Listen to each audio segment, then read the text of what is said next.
So anyway, okay, let's do this. Welcome. This is the first inaugural episode of Binge Watch here at LRM Online. I'm Patta. I'm one of the interviewers at LRM Online, and I'm joined by Nancy Tapia. And she is also an interviewer at LRM Online.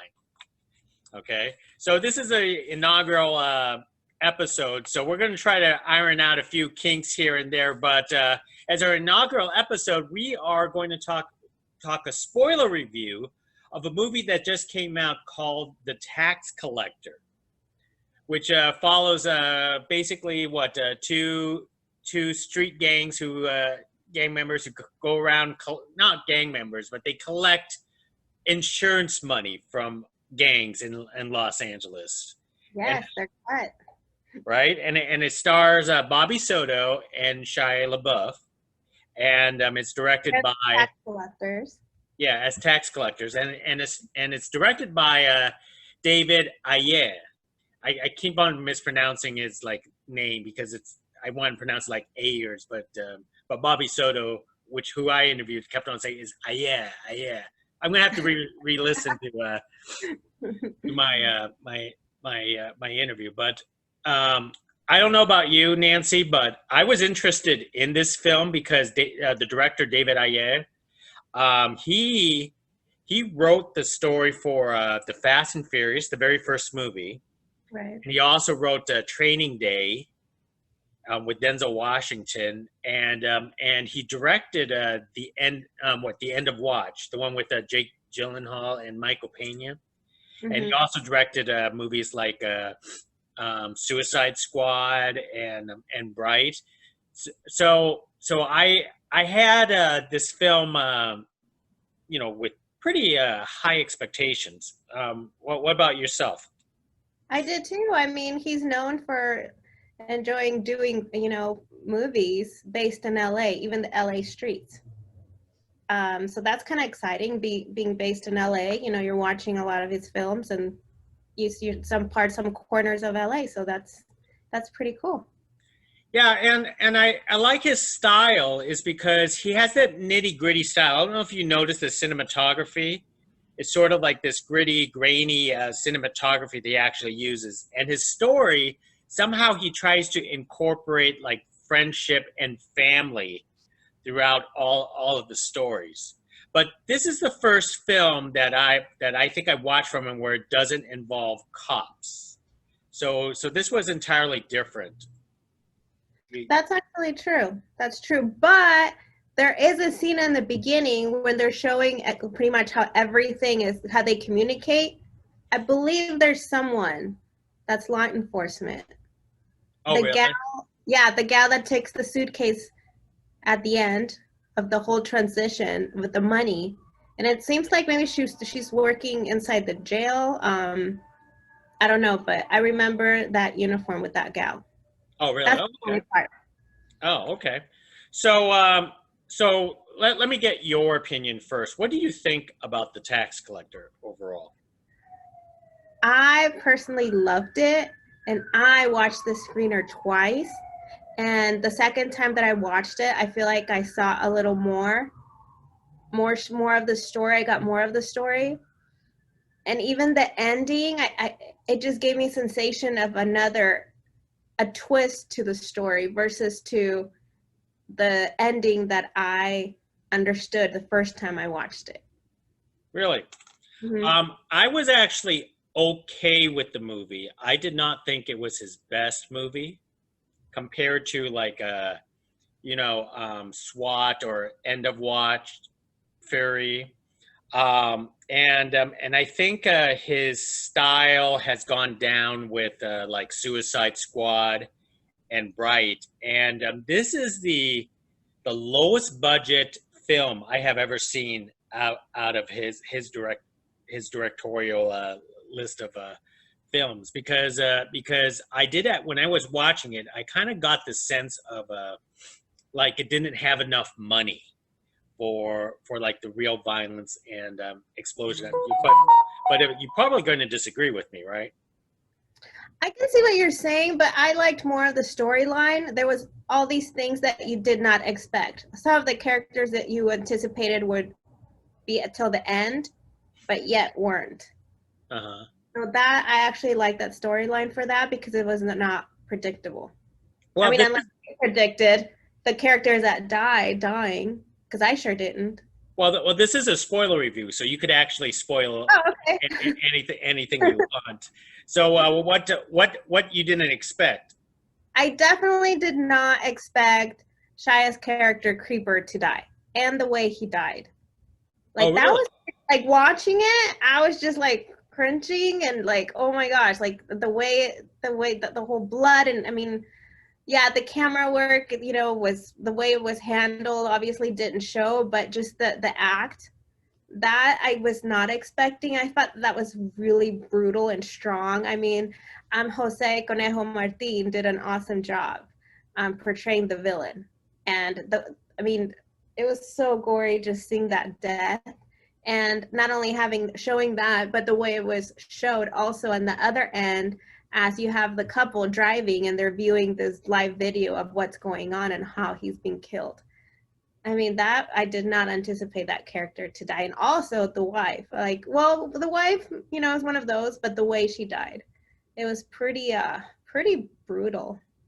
I do have to admit, the Shia LaBeouf's scene, his death scene at the garage ambush was actually pretty good, and I think that was the director's signature style. However, the ending scene where they actually confront the villain, I thought that scene was kind of rushed. I expected more, like more bad guys and like more of a shootout, and I thought that was actually rushed. Like I thought Part of the low budget style yeah, because they didn't have it. yeah, but I also thought that one girl, his right hand woman would Oh have yeah. much more of a fight. But she died fairly quickly. But she was such a badass for like an hour and a half, and all of a sudden it was just like poof, she's gone. I So liked her. I did like her. I did like her. I don't know who that actress is. I kind of wish that we had an interview with her because she was she was like sexy and intimidating at the same time. So I did actually she, like that. she was a sexy bitch. Yeah, I do have to admit that. But let me get back to Shia a little bit.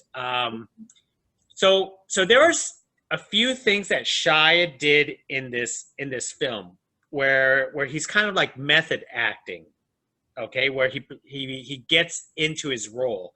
And I don't know if you heard, Nancy, but there are articles out there, and Bobby Soto confirmed it, is that the tattoos he has displayed in the movie are real tattoos.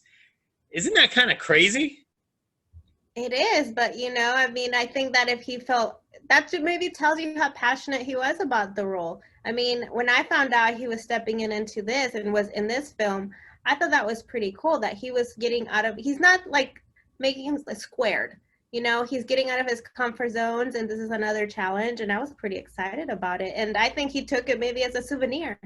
Who knows? Well, I don't know, Bob, because I asked Bobby Sotos if his tattoos was real, and he said it wasn't. So there's a dedication gap somewhere in between. But I'm going to talk about Shia's controversy, though. The tattoo wasn't the controversy. Right. The critics, a lot of the critics hate this film, especially Latino critics hate this film because they feel that Shia LaBeouf was doing a brown face, that he is portraying a Latino character as a white person. Now, I have my opinions on that, but my opinions doesn't matter because I'm not Latino, but you are. I'm Latino, so we would love to hear your perspective. Well, I'm Latina, and I'm rolling my eyes because, hello, for one, it's entertainment. Two, it's a role. It's a role that you're taking on. And three, that's where I'm saying, like, I think it's awesome that he decided to take on this role and challenging himself and playing a Latino, or even, it doesn't even really say like he's Latino. He's like that white friend that you have like among Latinos. I mean, there's always that. It's like kind of like me. I was like that Latina friend growing up because I grew up in a white community. You know what I mean? So I Mhm. mean, there's nothing wrong with that. There's nothing. It's plus it's entertainment. And then he wasn't trying to be brown faced. I mean, I think that's ridiculous. Yeah, that one I do actually agree with you, because if a white person grew up in a Latino neighborhood, he's just gonna act in that type of culture. And Right. and you're right.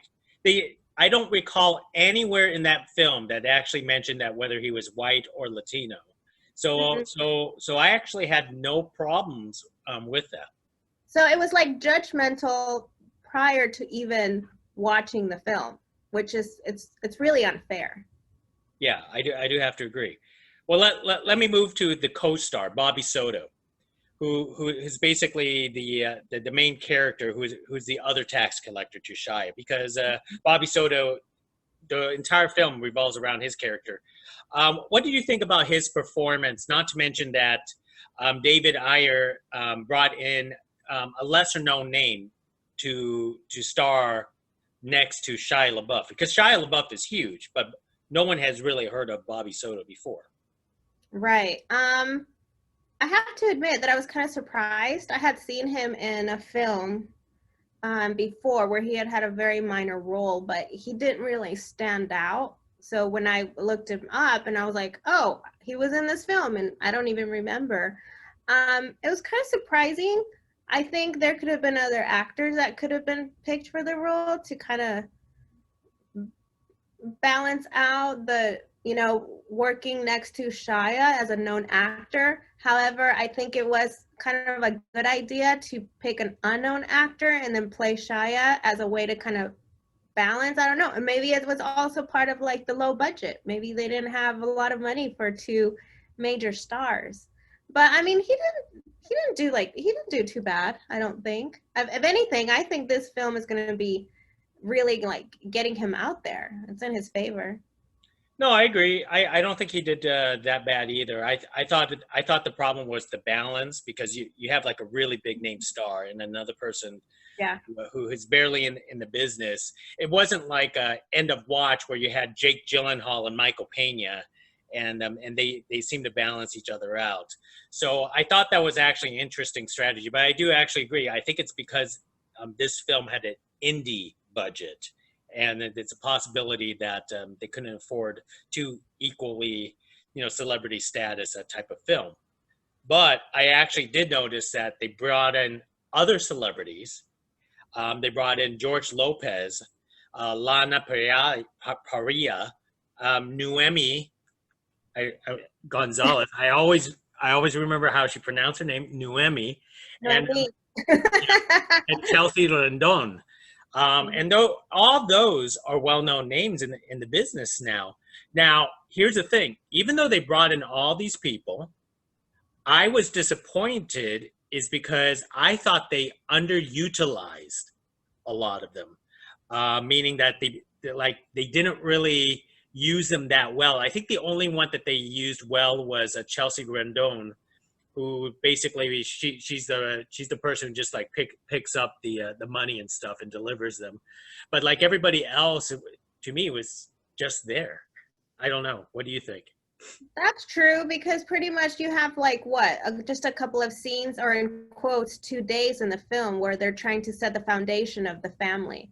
So yeah, I kind of do agree. But you know what? I mean, if you think about it, if it was being a low budget film, maybe they couldn't afford all these stars to have more scenes. You know? Uh-huh. Well, what did you think about the family dynamic? Because that's a signature thing for David Ayer. I do think it was a bit brief, but then I mean I understand it being brief because I mean you don't want to try to like make the movie longer than what it needs to be. Yeah, I find all of his movies he tries to introduce family, but it's always brief in any of this in any of those type. Because I noticed Bright he did that. It was with Will Smith and his wife. It was very brief, and Mhm. I think like End of Watch, it was like very brief, or even like the Fast and Furious, Oh, they it's do the brief. same thing. Yeah. Yeah, and I think he's always focused on the action element, for a film like this. So so I think I would like to see more family death Mhm. into it, and I think he introduced a huge Hispanic family into this, but he didn't really use them. I think that was the biggest letdown for me. I could see that. Yeah.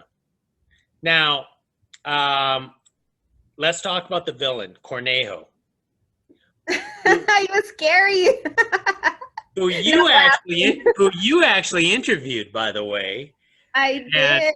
I and was intimidated too.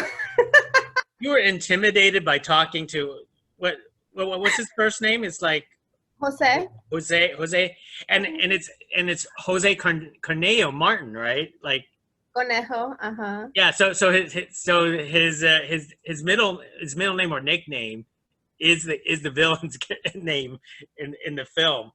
So Yes. so why were you intimidated by him? Hello. Did you not see what kind of Oh, murderer he was? hello, I did watch the same movie. So Like, well, what do you mean, why? Wouldn't you be a little intimidated after watching that? It's like, oh. Anyway, but yeah, it was a little intimidating. I actually, to try to like break the ice, I actually started when I interviewed him. I was like, so I just want to say and take it in a nice way, you were really scary. But it was a compliment because I mean his role was scary. I mean, he was so brutal and ruthless. yeah, it was, and he did that some kind of sacrificial ritual, right? Which Yes, and I asked him about it, and said that that's something he actually integrated himself into the film. And I guess, and the nice thing is that it seems like David Ayer also let him mold his character, which that's something he shared in the interview. Um, I guess they have a history that they've known each other since they were young, living in LA. So the role was pretty much, I guess, written for him. David had him in mind for it, which is super cool. And yeah, he was able to mold and integrate on his own character. And I mean, even keeping the character's name as his nickname, Conejo, as he's known for as a rapper. you know what's funny, because I interviewed Bobby Soto, Uh-huh. and Bobby Soto was a workout partner to David Ayer. Oh, And he did the I don't want to call it kung fu. It's like jujitsu, that those wrestling things. So that was actually incorporated in the film, no. where basically he was like working out and throwing somebody, and was used towards the end of the film. You know So what's funny? When I interviewed Cynthia Carmona, she also mentioned that they had 2 months of training, and doing that was part of their training. why did she have to do it? Who did she fight? Nobody, I know nobody, but she said that there were some dark scenes that she had to play with mentally and interact with the cast before the filming. Oh, interesting. Yeah, she mentioned doing that too. Hmm. Wow. Well, anyways, so yeah, so The Tax Collector, this past weekend is the number one watched movie on VOD. So congratulations to them. I Um, know. The critics' opinion, I'm glad, was put aside. well, yeah, obviously, and we're much more interviewers, so I don't know if our opinions actually count, but it's still an opinion and opinion. So I would like to wrap up the Tax Collector for ourselves. Nancy, if you were going to give a grade for The Tax Collector, what grade would it be? Oh, I would probably give it an 8, 8.5. 8.5? What Yeah. grade is that, a B? Oh, and we're doing letters? Isn't that the point of the grade? Oh, 8.5 out of 20? What? Well, you tell me. What kind of grade are we doing? Great, like in school. Oh, I'm trying to keep it consistent with all the other reviewers because they use the grading system. I don't even know. I don't look at that. Yeah. I could say it was just like a B, a high B. High B. Like Yeah, a I B think if they had a little more budget, it could have been a little better. Mm-hmm. I agree on that. And yeah, I kind of have to agree on the whole family part. Like they didn't send like they were trying. I think he was trying to set like a foundation on the family, but it did kind of lack a little bit. I think it needed to be a little more stronger foundation, perhaps. Yeah. I'm going to give it a little bit lower grade. I want to give it about a C plus. Okay. And the reason why is because I expected more from a movie, because I was going in high expectations, and I wanted David to utilize more of the family. I mean, if you're going to bring in all these stars into a film, you should give them like much bigger roles, or at least the family should be doing something. But it didn't appear to me like the family did that much, besides George Lopez, who failed, because and you would expect like Chelsea Rendon to do something, but instead he asked for help really from this African American black gang towards the end. And so I was actually expecting more, but otherwise the reason why I still give him, I didn't fail this movie, is because I enjoy his style of directing. I enjoy the nitty gritty. I think the way he does violence is pretty good, because it's, to me, that's addictive action to me. So even if it is a bad story, it is actually fun to watch. I like the story. I like the fact that it wasn't predictable. And like I said, the second time I saw it, I felt like there was another ending. I read another ending that I'm like, wait, but it can't be, but it would make sense. Like the ending, the second ending I thought I saw. I thought in my head, I feel like it was the dad that kind of plotted everything, trying to test the son. As weird as that sounds. Yeah. I could see that, but I saw that the second time I watched it, not the first time, but the second time. Well, then I will have to admit it. You watched it twice. I only watched it once, so I guess that's probably why you liked it a lot better than me. Who watches a screener twice? Gig, come on. How often do you watch a screener twice? Not that because you watched it 2 months ago and you need to refresh your memory. I watched the two. I need to. Who's watching, your cats? Yeah. I don't know. Because sometimes I tell the director I watched it multiple times, but I don't tell them like, oh yeah, it's because I watched it months ago. Also, me, no, I never watch a screener twice, and I watched it within days. I watched it the second time. I enjoyed it. I feel like it'd been a while since there'd been a good like East LA film. It'd been a while. Okay, well, I think that's a pretty good assessment of it. We almost gave similar grades, but at least the Tax Collector is on the recommend side. So please do check it out. And we'll start doing more of these type of reviews. Don't forget to like and subscribe, whatever the spiel that people give out on YouTube. So I thank you.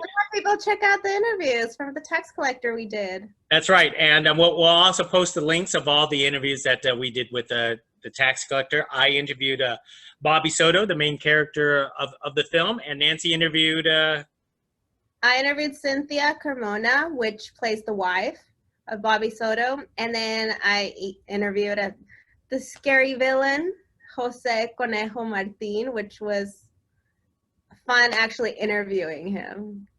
That's right. We split the interviews. That's how we work here at LRM Online. Thank you very much. Check us out next time. Ciao.